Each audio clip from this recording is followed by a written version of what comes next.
नमो नमः प्यारे बच्चों, कैसे हैं आप सभी। मैं आशा करती हूँ आप सभी बहुत अच्छे होंगे, तैयारी बहुत अच्छी चल रही होगी। तो बच्चों, आज हम हिंदी व्याकरण का अगला टॉपिक पढ़ने वाले हैं जिसका नाम है वाच्य।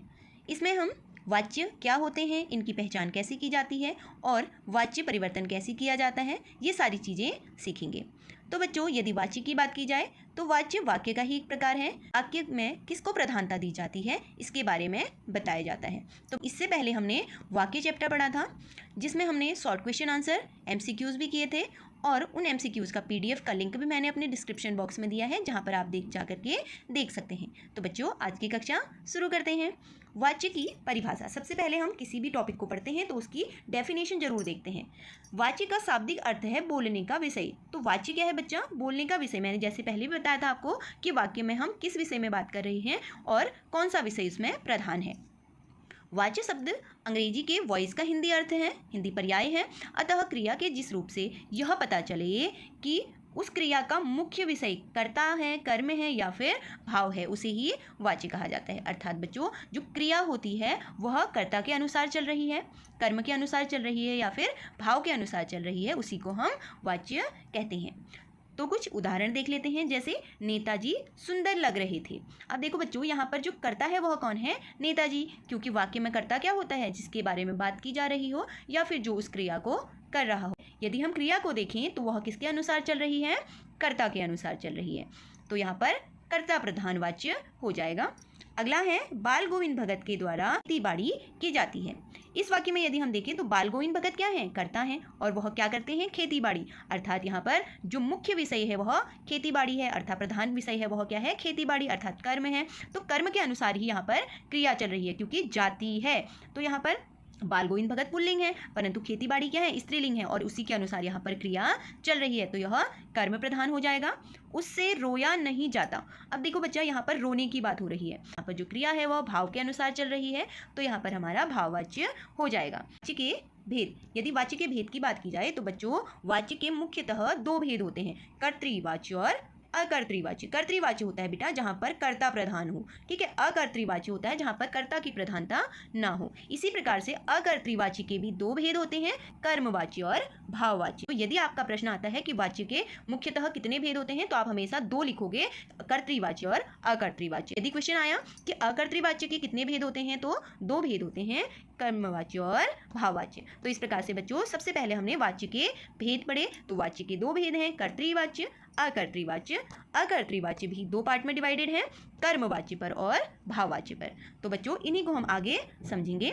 सबसे पहले यदि हम वाच्य की बात करें तो बच्चा, इससे पहले हमें क्रिया को थोड़ा सा समझ लेंगे, जिसमें आपको सकर्मक और अकर्मक क्रिया को समझना होगा, क्योंकि इसी के आधार पर हम वहाँ पर इनकी पहचान करते हैं। तो बच्चों, अकर्मक क्रिया, अकर्मक अ अर्थ होता है नहीं, कर्मक अर्थात कर्म के बिना, अर्थात कर्म के बिना जो क्रिया कर्म की अपेक्षा नहीं रखती उसे अकर्मक क्रिया कहते हैं। अर्थात जिस वाक्य में कर्म नहीं होता है उसे अकर्मक क्रिया कहा जाता है। जैसे मुख्यतः यह क्रियाएं तो हमेशा ही अकर्मक होती हैं, जैसे हंसना, रोना, आना, जाना, उड़ना, उठना, बैठना, चलना, भागना, तैरना, रोना, ये हमेशा ही किस में आते हैं? अकर्मक क्रिया में आते हैं।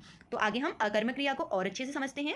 जैसे यदि हमें अकर्मक क्रिया को समझना है तो हम उसकी पहचान कैसे करेंगे? उसमें क्रिया से पहले हम क्या, किसे, किसको प्रश्न लगा करके वाक्य बनाएंगे। जैसे कि नीचे समझते हैं, श्यामा हंस रही है। यहाँ पर श्यामा एक लड़की है, वह क्या कर रही है? हंस रही है। तो यहाँ पर क्रिया क्या हो रही है? हंसना। तो इससे पहले हमने क्या लगा दिया, ठीक है। तो श्यामा क्या हंस रही है? क्या इसका उत्तर मिला? नहीं, ठीक है।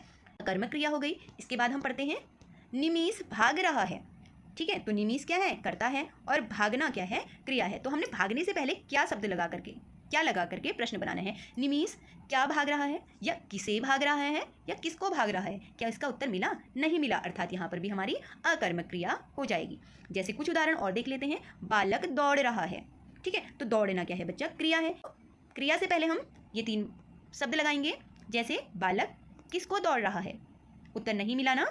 क्या दौड़ रहा है या किसे दौड़ रहा है? इन तीन ही प्रश्नों के उत्तर हमें नहीं मिले, अर्थात यहाँ पर अकर्मक क्रिया है, ठीक है। हमने क्या करना है? क्रिया से पहले क्या, किसे, किसको लगा करके वाक्य बनाना है। यदि उसका उत्तर नहीं मिलता है तो वहाँ पर हमारी अकर्मक क्रिया हो जाती है। सकर्मक क्रिया क्या होगी? जिन क्रियाओं में कर्म पाया जाता है वह सकर्मक क्रियाएं होती हैं, ठीक है। जैसे यदि हम सकर्मक क्रियाओं में क्या, किसको या किसे लगाकर प्रश्न करते हैं तो उसका उत्तर हमें मिल जाता है। दोनों एक दूसरे के विपरीत हैं। वहाँ पर हमने अकर्मक क्रिया में देखा कि क्या, किसको, किसे लगाकर प्रश्न करने पर उत्तर नहीं मिलेगा, और यहाँ पर सकर्मक क्रिया में क्या, किसको, किसे लगाकर प्रश्न करने पर हमें उत्तर मिल जाएगा। तो उदाहरणों के द्वारा समझते हैं। जैसे धोबी कपड़े धोता है। अब ये क्या कार्य कर रहा है बेटा? धोने का कार्य कर रहा है। तो हम कहेंगे कि धोबी क्या धोता है, तो हमें उत्तर मिला ना, क्या धो रहा है? कपड़े। ठीक है, तो हम उत्तर के अनुसार ही प्रश्न लगाएंगे। यदि हम यहाँ पर किसको धो रहा है लिखेंगे तो वो सही नहीं होगा ना। तो तीनों का प्रयोग करके देखना है। यदि एक का भी उत्तर मिल जाता है तो वह आपका सकर्मक क्रिया हो जाएगी। अगला उदाहरण देखिए, राहुल फल काट रहा है। अब राहुल फल काट रहा है, राहुल करता है और क्रिया क्या हो रही है? काट रहा है। तो राहुल क्रिया से पहले क्या लगा दिया?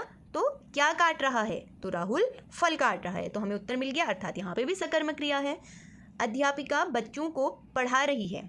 तो यहाँ पर हम प्रश्न लगा देंगे। पढ़ा रही है से आगे क्या प्रश्न लगाएंगे? किसको लगाएंगे या किसे लगाएंगे? यह आपको देखना होगा कि क्या लगा करके तो उत्तर नहीं पढ़ रहा है। अध्यापिका क्या को पढ़ा रही है, यह तो कोई वाक्य बना ही नहीं। इसके आगे देखते हैं, अध्यापिका किसको पढ़ा रही है? तो बच्चों, अध्यापिका बच्चों को पढ़ा रही है। यहाँ पर इसका उत्तर मिल गया, अर्थात यह सकर्मक क्रियाएं हो गई। तो बच्चों, यदि आप सकर्मक और अकर्मक समझ गए हैं तो बहुत अच्छे से आप वाच्य को समझ जाएंगे। तो हम वाच्य का पहला भेद पढ़ते हैं, कर्तृवाच्य। तो बच्चों, मैंने बताया था कर्तृवाच्य में कर्ता प्रधान होगा। उस वाच्य में प्रधानता किसकी होगी? कर्ता की होगी। जहाँ क्रियापद के लिंग और वचन किसके अनुसार चलेंगे?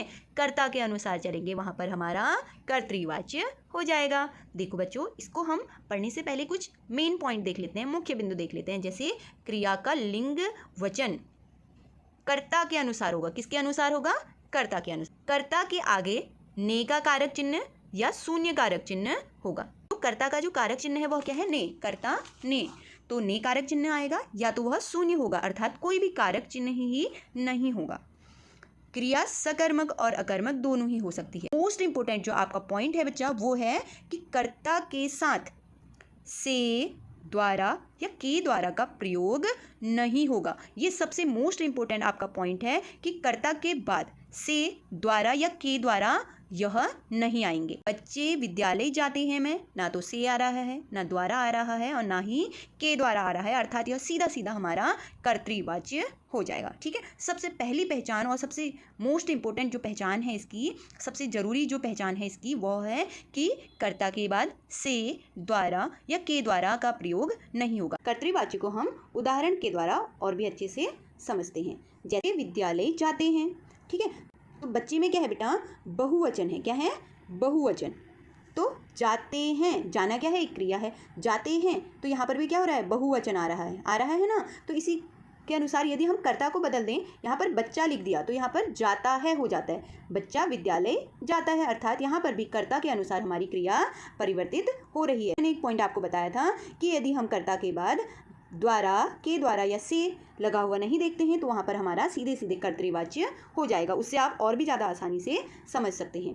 बाल गोविंद भगत गाना गाते हैं, तो यहाँ पर बाल गोविंद भगत के बाद से, द्वारा या के द्वारा आया है बच्चों? नहीं आया, अर्थात यहाँ पर भी हमारा कर्तृवाच्य हो जाएगा। एक पॉइंट हमने देखा था कि यदि जो क्रिया है वह कर्ता के अनुसार बदलेगी, तो यहाँ पर हमने वाक्य लिया, राम चाय पीता है। तो यहाँ पर राम क्या है? पुल्लिंग है, एक वचन है, और वह क्या कर रहा है? पीने का कार्य कर रहा है। चाय पीता है ना, तो यहाँ पर राम के अनुसार ही हमारी क्रिया भी परिवर्तित होगी। पीता है, एक वचन और पुल्लिंग। इसी जगह पर जब हमने कर्ता को परिवर्तित कर दिया, राम की जगह पर राधा लिख दिया, तो यहाँ पर पीती है, राधा चाय पीती है। तो यहाँ पर जो हमारी क्रिया है वह स्त्रीलिंग एक वचन में बदल चुकी है। तो इसको भी आप ध्यान में रख सकते हैं। सबसे आसान तरीका है कि कर्ता के बाद से, द्वारा या के द्वारा नहीं लगा है, इसका मतलब वह कर्तृवाच्य है। सुरेश पढ़ाई करता है। सुरेश पढ़ाई करता है। सुरेश क्या है? पुल्लिंग है। राधा पढ़ाई करती है। राधा क्या है? स्त्रीलिंग है। इसके आधार पर भी समझ सकते हैं। और से, के द्वारा और द्वारा नहीं लगा है, इसके आधार पर भी हम समझ सकते हैं। रसूलन और बतूलन। ठीक है, गाना गाती हैं, तो यहाँ पर से, द्वारा या के द्वारा नहीं आए हैं, अर्थात यह भी कर्तृवाच्य हैं। तो बच्चों, इसको समझने के लिए आपको अधिक से अधिक अभ्यास करना होगा। अब हम अगला पॉइंट पढ़ते हैं। अकर्तृवाच्य में कर्मवाच्य को, क्योंकि अकर्तृवाच्य के ही दो भेद हैं, कर्मवाच्य और भाववाच्य। अब बच्चों जैसे कि मैंने आपको पहले भी बताया था कि कर्मवाच्य में कर्ता प्रधान ना होकर के कर्म प्रधान होता है एवं सभी क्रियाएं कर्म के अनुसार प्रयुक्त होती हैं, अर्थात जो क्रिया है वह कर्मवाच्य में किसके अनुसार होगी, कर्म के अनुसार होगी। पहचान देखें तो कर्ता के तुरंत बाद क्या आएगा, यहाँ पर द्वारा, के द्वारा या से का प्रयोग किया होगा। जैसे कि हमने कर्तृवाच्य में पढ़ा, इनका प्रयोग नहीं किया जाएगा, और कर्मवाच्य में कर्ता के तुरंत बाद ही इनका प्रयोग किया जाएगा। इसी से हम बहुत ही आसान तरीके से इसको समझेंगे। तो इस पॉइंट को याद रखना, क्योंकि जब हम भाववाच्य पढ़ेंगे उसमें जो क्रिया है वह अकर्मक होगी, अर्थात कर्मवाच्य में जो क्रिया है वह सदैव सकर्मक होती है। क्रिया कैसी होगी बच्चा, सकर्मक होगी। गोविंद भगत के द्वारा कबीर के गीत गाए जाते हैं। तो बच्चों भगत कौन है, बाल गोविंद भगत कर्ता है, और वह क्या करते हैं, गीत गाते हैं। तो बच्चों यदि हम देखें कर्ता के तुरंत बाद क्या आया है, के द्वारा, अर्थात यहाँ पर कर्मवाच्य हो जाएगा। ठीक है, यहाँ पर क्या हो जाएगा, कर्मवाच्य हो जाएगा। तुलसीदास के द्वारा रामचरितमानस लिखी गई। तो हमने देखा कर्ता के तुरंत बाद क्या आया है, द्वारा आया है, अर्थात यहाँ पर भी कर्मवाच्य है। सचिन द्वारा क्रिकेट खेला जाता है, ठीक है, द्वारा आया है, अर्थात यहाँ पर भी क्या हो जाएगा, कर्मवाच्य हो जाएगा। राधा द्वारा पौधे लगाए गए, राधा करता है, कर्ता के तुरंत बाद द्वारा आया है, अर्थात यहाँ पर भी कर्मवाच्य हो जाएगा। दिनेश द्वारा पतंग उड़ाई जाती है, ये देखो यहाँ पर भी द्वारा आया है। गीता से पुस्तक पढ़ी जाती है, अब यहाँ पर से आया है, अर्थात यह क्या है, हमारा कर्मवाच्य है। तो बच्चों जैसे कि हमने देखा कि इनमें कर्म का होना अति आवश्यक है।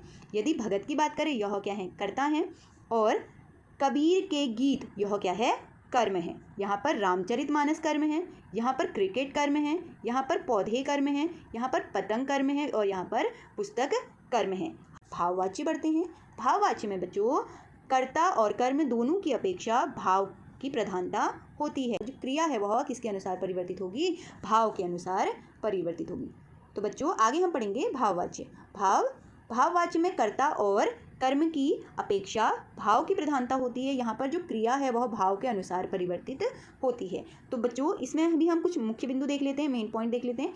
भाववाचक में क्रिया सदैव पुल्लिंग तथा एक वचन रहती है। इसमें जो क्रिया होगी वह हमेशा पुल्लिंग और एक वचन में चलेगी। कर्ता के तुरंत बाद से का प्रयोग होगा। तो बच्चों हमने देखा था कि कर्म में भी से आ रहा है, यहाँ पे भी से आ रहा है, परंतु कर्मवाच्य में क्रिया सकर्मक होगी और भाववाच्य में हमारी क्रिया जो है वह अकर्मक होगी। इस वाक्य का प्रयोग प्रायः असमर्थता, मतलब मोस्टली ज़्यादा तक किसमें प्रयोग किया जाता है, असमर्थता नहीं किए जाने के बोध में प्रयोग किया जाता है। इन बिंदुओं पर बच्चों जो आपका मोस्ट इंपॉर्टेंट है कि एक तो इसमें से का प्रयोग होगा, यह अकर्मक होगी, और ज़्यादातर इसमें क्या होता है कि असमर्थता को बताया जाता है या प्रकट किया जाता है। ठीक है, तो कुछ उदाहरणों के द्वारा हम इसको समझेंगे। जैसे मुझसे चला नहीं जाता, मुझसे क्या है बेटा, कर्ता है, चलना क्या है, क्रिया है, नहीं जाता। आप इसको देखें कि जाता क्या है, जाना, अर्थात क्या है, यह पुल्लिंग है और एक वचन है कि नहीं है, एक वचन है। अगर हम आगे देखें, नहीं जाता किसको दिखा रहा है, असमर्थता को। ठीक है, असमर्थता अर्थात नहीं का बोध हो रहा है ना। तो यहाँ पर दो चीज़ें तो हमें समझ में आ गई कि एक तो यहाँ पर पुल्लिंग एक वचन है, दूसरा यहाँ पर असमर्थता को दिखाया जा रहा है। यदि हम आगे बढ़ें कि भाव में क्या होता है, हमारी क्रिया हमेशा अकर्मक होती है, तो इस पॉइंट को भी देख लेते हैं। यहाँ पर मुझसे चला नहीं जाता, मुझसे क्या चला नहीं जाता, क्या इसका उत्तर हमें मिला, नहीं मिला। तो एक पॉइंट तो हो गया कि क्या है, अकर्मक क्रिया है। क्या है कि यहाँ पर हमारा जो वाच्य है वह भाववाच्य है। इसे और अच्छे तरीके से समझते हैं। राधा से उठा नहीं जाता, राधा क्या है बच्चा, करता है, इसके बाद क्या आया है, से में क्या होता है, हमारा भाववाच्य होता है। उठा नहीं जाता, नहीं जाता एक वचन और पुल्लिंग दोनों ही हैं, असमर्थता को भी दिखा रहा है, अर्थात यहाँ पर हमारा भाववाच्य हो जाएगा। ठीक है, और यह क्रिया भी अकर्मक है। क्यों है, राधा से क्या उठा नहीं जाता, क्या यह इसका उत्तर मिला, नहीं मिला, अर्थात यह अकर्मक है। बच्चों से सोया नहीं जाता, सोना क्या है बच्चा, क्रिया है, इससे पहले क्या आया है, से आया है। ठीक है, और हमने देखा है कि जब भी इसमें क्या लगाएंगे तो उसका उत्तर नहीं मिलेगा। बच्चों से क्या सोया नहीं जाता, तो यह तो कोई उत्तर ही नहीं बना, अर्थात यहाँ पर भी हमारा भाववाच्य है। मुझसे अब सहा नहीं जाता। ठीक है, इस पाठ का पुनरावृत्ति करते हैं, रिवीजन करते हैं। कर्तृवाच्य की पहचान क्या है, हमें ये याद रखना है। कर्तृवाच्य में कारक चिन्ह या तो ने होगा या कारक चिन्ह नहीं होगा। ठीक है, से, के द्वारा का प्रयोग नहीं किया जाएगा। इसको याद रखना कि कर्तृवाच्य में से, के द्वारा और द्वारा का प्रयोग नहीं किया जाएगा, तो हमारा कर्तृवाच्य हो जाएगा। अब देखना है कर्मवाच्य। कर्मवाच्य में मुख्य बिंदु जो है वह है द्वारा, के द्वारा और से का प्रयोग होगा, परंतु क्रिया जो होगी वह सकर्मक होगी। ठीक है, इसका ध्यान रखना है। अगला है भाववाच्य। भाववाच्य अधिकतर किसको दिखाता है? असमर्थता को, अर्थात नहीं होने का बोध कराता है। यह क्रिया पुल्लिंग एक वचन में होती है। क्रिया जो होगी वह सदैव ही आपकी पुल्लिंग और एक वचन होगी, जैसे हमने उदाहरणों में भी देखा, और यह क्रिया हमारी अकर्मक होगी। इस चैप्टर की जो PDF है वो मैं आपके डिस्क्रिप्शन बॉक्स में उसका लिंक डाल दूंगी, आप वहाँ से इनके नोट्स भी देख सकते हैं। तो बच्चों, यदि आपको वीडियो अच्छी लग रही हो और आपको कुछ नया सीखने को मिल रहा हो तो आप मेरी यूट्यूब चैनल को जरूर से सब्सक्राइब कर लीजिएगा। तो इसी के साथ आप सभी से मैं विदा लेती हूँ। धन्यवाद।